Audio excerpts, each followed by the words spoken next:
এক মহিলা প্রশ্ন করছে ডক্টর জাকির নায়েককে, আচ্ছা আপনি তো বললেন হিন্দু মুসলমান খ্রিস্টান বৌদ্ধ সব ভাই ভাই, তো সব যদি আমরা ভাই ভাই হই, আমি তো হিন্দু, ওই মহিলা বলছে আমি তো হিন্দু, তা আপনার মক্কা মদিনা আমরা যাইতে পারি না কেন? এটা কঠিন প্রশ্ন। আমি চিন্তা করলাম কি জবাব দেয়, আমার কাছেও জবাব আছে, কিন্তু উনি কি বলেন সেটা শোনা দরকার। উনি জবাব দিলেন, বোন আপনার বাড়ি কই? কই তো ইন্ডিয়ায়। জন্মস্থান কোথায়? এখানে। আমার জন্মস্থান এখানে।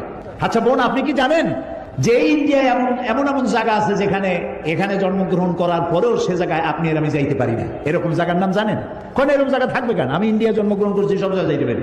উনি বললেন মোটেই না, এখানে এমন এমন জায়গা আছে যেখানে আপনি আমি প্রবেশ করতে পারবো না, তার নাম ক্যান্টনমেন্ট। ক্যান্টনমেন্টে আপনিও ঢুকতে পারবেন না, আমি ঢুকতে পারবো না। ক্যান্টনমেন্টে ঢুকবে যারা নিরাপত্তার দায়িত্বে, দেশ রক্ষার দায়িত্বে যারা আছে, যে কোনো মুহূর্তে ডাক দিয়ে পড়ে জান দেওয়ার জন্য, রক্ত দেওয়ার জন্য, জীবন দেওয়ার জন্য ঝাঁপায় পড়বে, সেসব সেনাবাহিনীর জন্যই ক্যান্টনমেন্ট তৈরি করা হয়। ওখানে